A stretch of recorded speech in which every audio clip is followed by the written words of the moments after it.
saya. Anda. Hormati saksi saya. Saya menghargai Anda menghargai saya.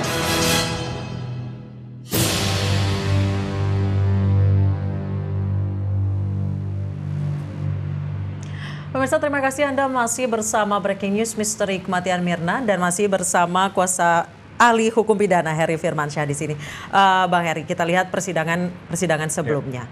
Sempat ada saksi ahli dari kuasa hukum yaitu Dr. Beng Ong yang berasal warga negara Australia yang ditangkap oleh pihak imigrasi karena masalah visa. Apakah keterangan yang disampaikan oleh Beng Ong di persidangan masih akan tetap dianggap oleh hakim atau dianggap gugur? Sebelumnya saya coba akan menjelaskannya lewat pemahaman testimoni. Testimoni itu dibagi atas 3. Ada factual testimoni, dia berdasarkan faktanya.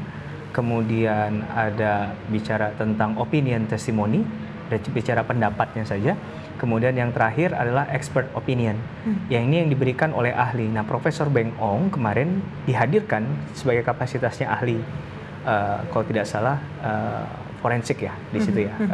Dokter forensik yang dihadirkan oleh penasihat hukum. Nah, dalam konteks ini ketika sudah dia memberikan kesaksian, ahli itu akan cakap dia memberikan keterangannya berdasarkan pengalaman atau pengetahuannya tadi, itu ketika hakim memberikan satu legitimasi hukum bahwa Anda dinyatakan sah sebagai ahli dalam perkara ini.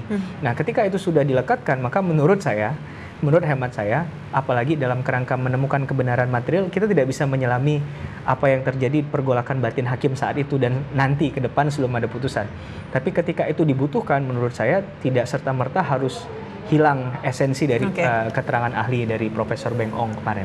Oke, Mas Heri, kita lihat persidangan kasus kopi sianida itu mendapat sorotan publik yang begitu luas. Betul. Beberapa dari kita beranggapan bahwa ini seperti ada upaya untuk penggiringan opini publik. Ya. Jadi kita lihat dari awal bagaimana Jessica dipersalahkan menjadi seorang dan akhirnya menjadi seorang terdakwa. Walaupun kita lihat proses pengembalian berkas berulang kan berkali-kali. Maksudnya dari kepolisian ke kejaksaan kemudian dikembalikan lagi sampai mendekati beberapa hari mendekati Jessica akan bebas. Baru berkas itu P21. Kemudian sekarang dari kuasa hukum Jessica yang mendapat giliran untuk mendatangkan saksi ahlinya dengan coverage media yang begitu luas. Bagaimana tanggapan Anda? Apakah memang ada penggiringan opini dari masing-masing karena memang kita lihat di sini opini publik sangat kuat terkait hal ini? Menurut saya kasus ini tidak boleh jadi presiden atau merusak wajah hukum kita. Penegakan hukum kita harus berpihak pada kebenaran, bukan berdasarkan opini semata. Yang dipertentangkan adalah faktanya, bukan bicara tentang opini sekali lagi. Karena bicara tentang bewis, maka bicara tentang kebenaran pada fakta peristiwa hukumnya. Nah, itu yang nanti akan dikonkretkan oleh hakim. Sehingga saya secara pribadi menolak keras kalau ada yang berbicara tentang opini, pembentukan opini, apalagi mematikan karakter seseorang. Ada asas yang tidak boleh dilupa oleh semua orang yang belajar tentang hukum, ada asas presumption of innocence. Bahwa asas praduga tidak bersalah itu akan berhenti dia ketika sudah ada putusan hakim yang sifatnya mengikat dan tetap, final and binding, inkrah van gewisde. Oke, menurut Anda, jika kita lihat memang coverage media yang begitu luas, bagaimana hakim seharusnya bersikap? Dalam strafvorderingnya Belanda ada istilahnya eigenwarneming van der rechter. Maka hakim itu harus punya pengetahuan dan memutuskannya secara arif dan bijaksana. Nah, menurut saya inilah letak permasalahannya. Ketika hakim diberikan begitu besar ekspektasi publik agar dia bisa menghasilkan sebuah putusan yang mencerminkan nilai keadilannya. Apalagi ketika ditemukan pada faktanya di persidangan ini agak sulit menarik benang merahnya. Karena tidak adanya 2 alat bukti itu? Ya, mungkin menurut persepsinya ada minimum 2 alat bukti tadi. Karena tidak mungkin disidangkan kalau tidak ada minimum 2 alat bukti. Karena 183 kita mengatur, dalam KUHP mengatur tentang negatif minimum pembuktian. Harus minimum 2 alat bukti dulu dari 5 alat bukti yang ada di pasal 184 KUHP. Tapi perkaranya apakah 2 alat bukti yang dihadirkan itu sudah meyakinkan hakim? Nah, itu jadi pertanyaan besar. Kemudian apakah kemudian jika kita lihat tidak adanya direct evidence atau bukti langsung dalam kasus ini hingga memang akhirnya kasus ini mendatangkan begitu banyak saksi ahli, tanggapan Anda? Direct evidence itu bisa dipertentangkan dengan circumstantial evidence ya. Jadi yang tidak langsung didapatkannya. tapi yang jadi perkara bukan direct evidence dan circumstantial evidence-nya itu, tapi apakah ini betul-betul dapat dikategorikan sebagai nilai pembuktian? Nah, itu yang menjadi permasalahan. Batu ujinya ada di situ gitu. Apakah ini masuk dia sebagai kategori bisa dijadikan sebagai satu alat bukti atau bukan?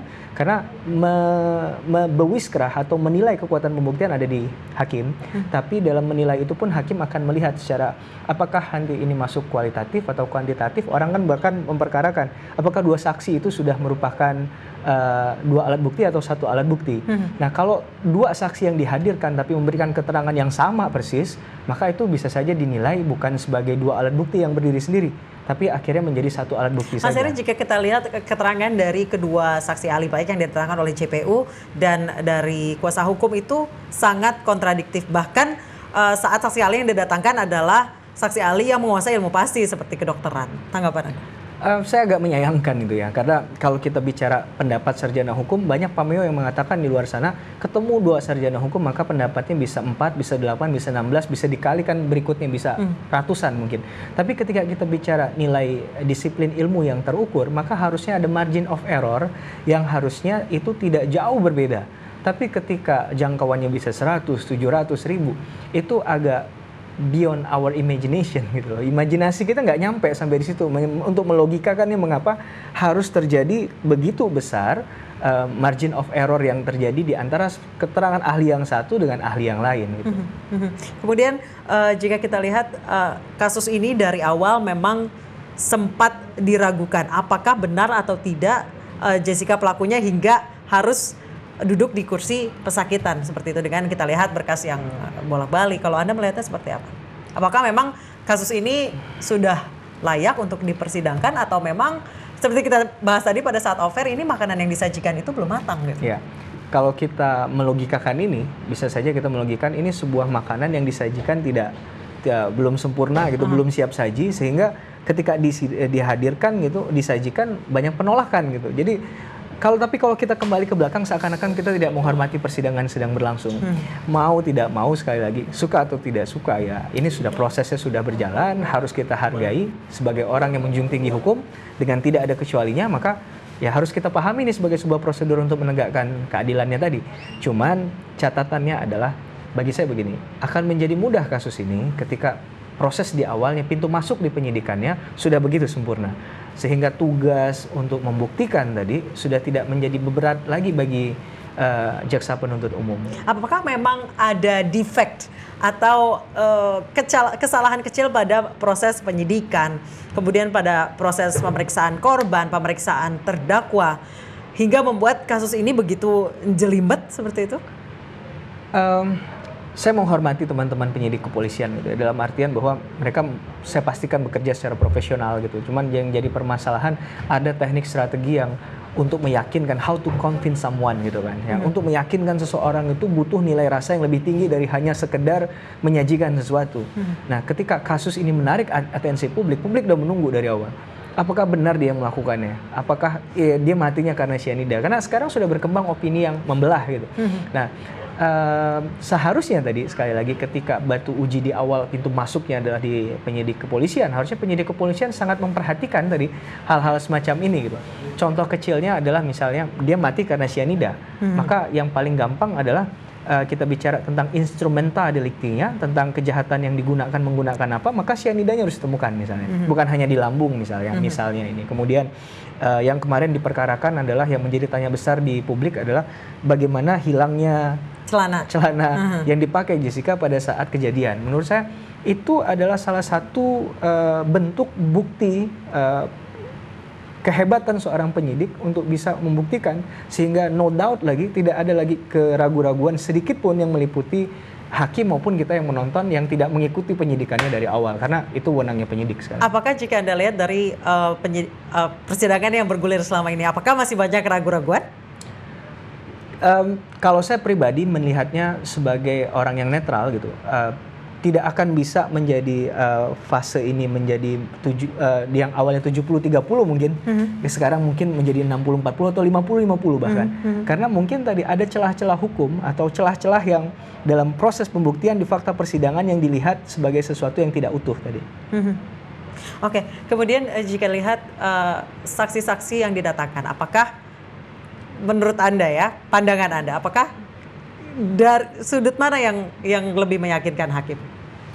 Hakim itu kalau melihat saksi mungkin harus berdasarkan pada sumber kesaksiannya dari mana dan substansi dari keterangan saksinya, Pak. Dua hal itu menurut saya adalah bidang kajian yang harus diperluas oleh hakim. Kemudian ketika saksi-saksi dihadirkan lebih dari satu orang, maka harus ada istilahnya corroborating evidence. Maka Apa tuh, Mas?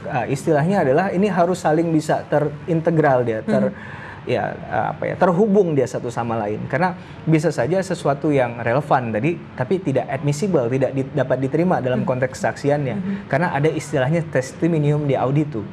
Saksi menurut keterangan KUHAP adalah di pasal 1 angka 26 KUHAP yang dia lihat, dengar dan alami sendiri. Nah, ketika dia tidak bicara dalam level itu, maka dia masuknya testimonium di auditu atau hearsay. Dan kalaupun yang dilihatnya adalah memang keyakinannya dia melihat sendiri, itu harus dilihat lagi apakah betul keterangan pembuktiannya ini saling punya interkolaborasi dengan saksi yang lain sehingga dapat mengerucut pada satu fakta hukum. Oke, soal testimoni itu apakah masih berlaku di persidangan saat ini?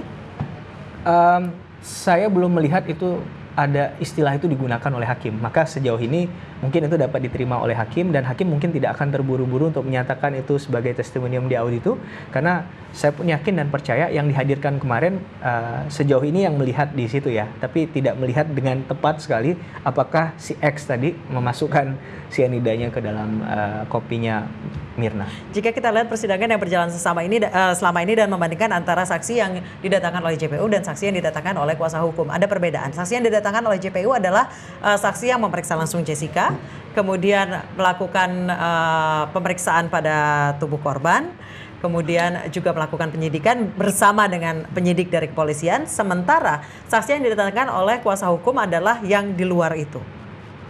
Tanggapan Anda? Sekali lagi, kita tidak dapat menafikan itu adalah keuntungannya dalam tanda petik advantage-nya bagi dari jaksa JPU penuntut ya. umum ya. Dan kita tidak bisa merubah destiny-nya itu, bahwa takdirnya memang itu miliknya jaksa penuntut umum, tidak bisa diubah dia. Sehingga yang bisa dilakukan oleh penasihat hukum adalah menggali berbagai sumber informasi maupun keterangan apapun dia bentuknya tadi dalam kerangka bisa mengcounter opini fakta hukum yang dihadirkan oleh jaksa penuntut umum. Apakah mungkin ada peluru lain atau kekuatan lain yang bisa didapat oleh kuasa hukum untuk mematahkan pernyataan-pernyataan yang dikeluarkan oleh saksi ahli dari JPU? Ya, selama ini kan yang selalu diperdebatkan demikian. Ketika jaksa penuntut umum menghadirkan ahli X, maka itu akan diikuti oleh penasihat hukum sehingga counter opini di dalam fakta persidangan tadi terjadi. Nah, menurut saya itu saja sudah equal dia posisinya ketika si X menghadirkan ahli patologi forensik katakanlah atau toksologi ahli racun, maka penasihat hukum juga melakukan hal yang sama untuk membandingkan. Karena yang jadi masalah adalah teori ini ketika disandingkan dengan teori yang lain akan terjadi pertentangan. Nah, mana yang menurutnya masuk akal, kadang kita juga boleh memilih gitu, teori mana yang mendukung opini kita, kan demikian. Oke, baik, terima kasih Mas Heri Firmansyah atas penjelasannya terkait kasus ini dan pemirsa kami akan kembali saat lagi, tetap bersama kami. Thank you.